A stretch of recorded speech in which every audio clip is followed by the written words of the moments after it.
Hello everyone, welcome to ज्ञान achievers. तो हम लीवरेज रेशो कर रहे थे जिसके अंदर 3 रेशोज हमारी कल कंप्लीट हो चुकी थी और आज लास्ट वन रेशो है इंटरेस्ट कवरेज रेशो। इसको हम कंप्लीट करेंगे। तो let's start. Interest coverage ratio is also known as debt service ratio और इसका अदर नेम है टाइम इंटरेस्ट अर्न्ड रेशो। ठीक है, तो कई बार क्वेश्चन इन रेशियोज के नेम से आ जाता है और आपको लगता है कि हमने कहीं पढ़ा नहीं हुआ, लेकिन आपने वो किया होता है। तो इसको हम इंटरेस्ट कवरेज रेशो की ये अदर नेम है, प्लीज इनको ध्यान रखिएगा। अब इंटरेस्ट कवरेज रेशो मेजर क्या करता है? It measures the number of times the interest charges are covered by the funds of a company. कि जो कंपनी है उसका जो कंपनी के फंड्स है वो कितना चार्ज इंटरेस्ट जो कितना इंटरेस्ट लग रहा है उसको कवर करने में सक्षम है, कितने गुना करने में सक्षम है। ठीक है, तो आप ये बोलते हो कि इंटरेस्ट चार्जेस जो लग रहा है कि 5 टाइम्स है, 4 टाइम्स है, 6 टाइम्स, 7 टाइम्स, तो इस तरह से कि कितना आपके कंपनी को जो फंड्स यूज हो रहे हैं उस कंपनी के फंड्स पे कितना चार्ज लग रहा है, तो उसको मेजर करने के लिए हम इंटरेस्ट कवरेज रेशियो को यूज करते हैं। ये जो है वो safety level on long term debts हैं। तो ना आपको नेम से ही पता चल रहा है, क्योंकि बच्चे जब फंड्स हम लेते हैं तो फंड्स ऑब्वियसली है शॉर्ट टर्म के लिए नहीं लेंगे, लॉन्ग टर्म के लिए लेंगे। कंपनी में हमने उसे इन्वेस्ट करना है। ठीक है, तो लॉन्ग टर्म डेट उधार ले रहे हो तो लॉन्ग टर्म डेट के लिए कितना सेफ्टी लेवल है। तो शेयर होल्डर्स जो हैं या जो आप ये बोल सकते हो कि जो डिबेंचर होल्डर्स हैं या जो डेट आपको दे रहे हैं वो इंटरेस्ट कवरेज रेशो को ही मेजर करते हैं, इंटरेस्ट कवर रेशो को ही चेक करते हैं, उसके बेस पे ही वो आपको लॉन्ग टर्म लोन्स प्रोवाइड करवाते हैं। तो बच्चे फॉर्मूला क्या है इंटरेस्ट कवरेज रेशो का? Net profit before charging interest and income tax. कई जगह पे बुक्स में ये एबिट भी लिखा हुआ है, earning before interest and tax. तो कंफ्यूज नहीं होना, सेम ही बात है कि नेट प्रॉफिट बिफोर, यहाँ पे ये बात को प्लीज ध्यान रखिएगा, this is before not after. ठीक है, तो before charging interest and income tax upon में फिक्स्ड इंटरेस्ट चार्जेस, क्योंकि फिक्स्ड ही होंगे ऑब्वियसली, जब हमने डेट लिया है तो डेट पे हमारे फिक्स्ड इंटरेस्ट चार्जेस लगते हैं। जैसे 5% डिबेंचर्स हैं तो 5% हमें इंटरेस्ट पे करना पड़ेगा। ओके, तो फिक्स्ड इंटरेस्ट चार्जेस हैं। ये ज्यादातर लॉन्ग टर्म जो लैंडर्स होते हैं वो इस रेशो को मेजर करने में इंटरेस्टेड होते हैं, वो इस रेशो को चेक करते हैं। और साथ के साथ ये आपको मार्जिन ऑफ सेफ्टी बताता है कि लॉन्ग टर्म लैंडर्स कितने सेफ हैं, उस चीज को मेजर करता है। ठीक है, क्योंकि अब मैं मान लो आपकी कंपनी में पैसा इन्वेस्ट कर रही हूँ, मैं आपको इन्वेस्ट नहीं कर रही, मैं आपको लैंडिंग दे रही हूँ, मनी दे रही हूँ, उधार पे दे रही हूँ, तो मैं ये तो चेक करूंगी ना कि मेरा जो पैसा है वो कितना सेफ है आपकी कंपनी के अंदर। तो मार्जिन ऑफ सेफ्टी देखते हैं, जितना ज्यादा रेशो हाई होगा वो कंपनी के लिए भी उतना ही बेटर होता है और साथ के साथ जो लैंडर्स हैं वो भी सिक्योर रहते हैं। क्यों? क्योंकि जितना ज्यादा हाई रेशो होगा इंटरेस्ट की जो पेमेंट है वो भी आपको रेगुलरली मिलती रहती है। नेक्स्ट वन है, अगर प्रॉफिट जो है वो इक्वल टू इंटरेस्ट है, प्लीज ध्यान दीजिएगा कि जो कंपनी का प्रॉफिट है वो इंटरेस्ट के इक्वल है, तो ये अनसेफ है। किसके लिए? लैंडर्स के लिए एज वेल एज कंपनी के लिए, लैंडर्स के लिए और शेयर होल्डर्स के लिए भी है। ठीक है, क्योंकि शेयर होल्डर्स को ऑब्वियसली जो आपको प्रॉफिट मार्जिन मिल रहा है वो प्रॉफिट सारे का सारा इंटरेस्ट में ही चला जा रहा है, तो शेयर होल्डर्स को तो कुछ रिकवर ही नहीं हो रहा है, डिविडेंड तो शेयर होल्डर्स को मिल ही नहीं रहा ना, इसलिए ये शेयर होल्डर्स के लिए भी कुछ नहीं बचा।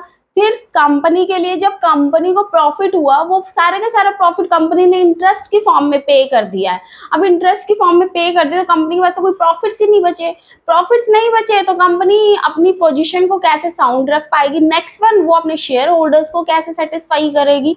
एंड लैंडर्स, लैंडर्स जब कंपनी सेफ ही नहीं है, मान लो आज तो प्रॉफिट इक्वल टू आ गया, कल को शेयर होल्डर्स ही आवाज उठा लेते हैं कि हमें तो डिविडेंड मिल नहीं रहा है, तो कंपनी जो है वो साउंड पोजीशन में नहीं है, तो आने वाले टाइम में हो सकता है लैंडर्स के लिए भी प्रॉब्लम आ जाए। नेक्स्ट वन है, जो अब आप बोलोगे कि एक बेसिक आइडियल रेशो क्या होनी चाहिए, तो 6 to 7 टाइम्स जो है वो इस रेशो के अंदर हम अप्रोप्रिएट मान के चलते हैं कि अगर 6 टाइम्स या 7 टाइम्स है तो हमारे इंटरेस्ट कवरेज रेशो सही है, अप्रोप्रिएट है और लैंडर्स जो हैं वो आप मनी लैंड करने के लिए रेडी है। ओके, तो ये था हमारा interest coverage ratio. I hope ये पॉइंट्स आपको सारे के सारे समझ आ गए होंगे। अब मैं आपको इसके साथ एक क्वेश्चन करवा देती हूँ, क्वेश्चन से आपको सेटिस्फेक्शन हो जाएगी कि आपके ये प्रॉब्लम हो गई है सॉल्व। ठीक है, तो आई होप आपने फॉर्मूला नोट कर लिया होगा। आपको जो क्वेश्चन है वो स्क्रीन पे आपके मिल जाएगा। अब इस क्वेश्चन के अंदर हमें दे रखा है net profit before, sorry after they रखा है, ना कि बिफोर दे रखा है। तो एक बार क्वेश्चन हम रीड कर लेते हैं। क्वेश्चन है कि from the following information calculate interest coverage ratio and give your comments. Net profit after interest and tax है, जबकि हमें क्या चाहिए, बिफोर इंटरेस्ट एंड टैक्स चाहिए। ठीक है जी, तो सबसे फिर है रेट ऑफ इनकम टैक्स 40% है और 15% डिबेंचर्स है। तो बच्चे हमें नेट प्रॉफिट आफ्टर दे रखा है ना, और टैक्स कितना दे रखा है, 40%। ठीक है, तो जो टैक्स आपका 40% है, इट मीन्स प्रॉफिट कितना हो जाएगा, 60, क्योंकि हम टोटल क्या मान के चलते हैं, कंपनी का प्रॉफिट टोटल 100 मान के चलते हैं। 100 में से मैंने 40 अगर टैक्स दे दिया तो 60 मेरा क्या हो गया है, बिफोर का आ गया, कि नेट प्रॉफिट आपका आ गया कि प्रॉफिट आफ्टर टैक्स। तो 40% टैक्स पे करने के बाद मेरे पास प्रॉफिट कितना बचता है, 60%। तो मैं निकाल लेती हूँ कि अगर प्रॉफिट आफ्टर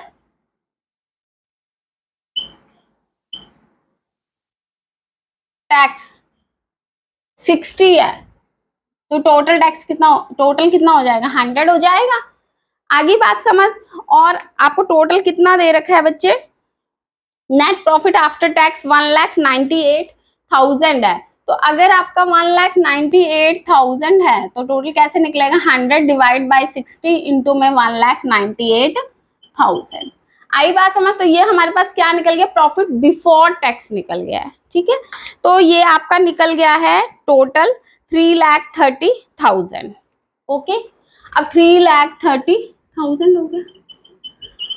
अब ये वाला जो प्रॉफिट है वो आफ्टर इंटरेस्ट एंड टैक्स दे रखा है। ये आपको ध्यान में देखना है कि आफ्टर इंटरेस्ट बिफोर टैक्स लिखा हुआ है, आफ्टर इंटरेस्ट एंड टैक्स लिखा हुआ है, या बिफोर इंटरेस्ट एंड टैक्स लिखा हुआ है। तो ये चीजें आपको बहुत ध्यान में देखनी है। तो आपको सारे के सारे ये 1,98,000 आफ्टर इंटरेस्ट एंड टैक्स दे रखा था। तो इंटरेस्ट से पहले का तो मेरे को प्रॉफिट मिल गया, बट अभी तो मुझे क्या लेना है, सॉरी टैक्स से पहले का तो मेरे को प्रॉफिट मिल गया है, बट मेरे को पहले इंटरेस्ट से भी चाहिए। अब कितने परसेंट डिबेंचर्स आपको गिवन है, 15% डिबेंचर्स गिवन है। तो 15% और 2 लाख का है ना, तो 2 लाख का 15% निकाल लो, कितना आ गया, 30,000। ठीक है, इट मीन्स 2 लाख पे 15% डिबेंचर्स पे निकाल रही हूं मैं, ये डिबेंचर्स पे इंटरेस्ट देना है। तो इंटरेस्ट कितना आ गया, 30,000। ये 3,30,000 आफ्टर था, मेरे को चाहिए बिफोर। तो बिफोर के लिए मुझे इसके अंदर क्या करना पड़ेगा, एडिशन करना पड़ेगा, तभी आएगा ना। तो 3,30,000 प्लस 30,000 टोटल कितना हो गया, 3,60,000। ओके बच्चे, अब कुछ भी नहीं है, अब हमने सिर्फ फॉर्मूले में डालना है इंटरेस्ट कवरेज रेशियो का। फॉर्मूला है net profit before interest and tax, वो हमारे पास है 3,60,000 अपॉन में फिक्स इंटरेस्ट। फिक्स इंटरेस्ट हमने किसके निकाले हैं, एक डिबेंचर्स के ही हैं 15% की रेट से। तो आप कर लीजिए 3,60,000 डिवाइड बाय फिक्स इंटरेस्ट कितना था जी, 30,000। तो ये आपने 30,000 ले लिया। आई होप ये पॉइंट आपको समझ आ गया होगा। ये कितना आ गया, 12 आ गया। आई बात समझ। तो आपका निकल गया है 12। ठीक है, तो आपका आइडियल रेशियो क्या था, 6 और 7 टाइम्स था, और आपका कितना निकला है, 12 टाइम्स। तो यस, कंपनी जो है वो साउंड पोजीशन में है, कंपनी अपने इंटरेस्ट चार्जेस को कवर कर सकती है। तो लैंडर्स जो हैं वो कंपनी को पैसा भी प्रोवाइड करवा देंगे। ठीक है, तो ये था interest coverage ratio. I hope आपको ये पॉइंट समझ आ गया होगा। तो आज मैंने पूरे का पूरा आपको लीवरेज रेशियो करवा दिया है। मिलती हूँ नेक्स्ट क्लास के अंदर, जिसके अंदर हम टर्नओवर रेशियो करेंगे। अगर आपको क्लास पसंद आई है तो प्लीज़ वीडियो को लाइक कीजिए, शेयर कीजिए और चैनल को सब्सक्राइब कीजिए। मिलती हूँ नेक्स्ट क्लास में। Thank you so much, have a nice day, God bless you.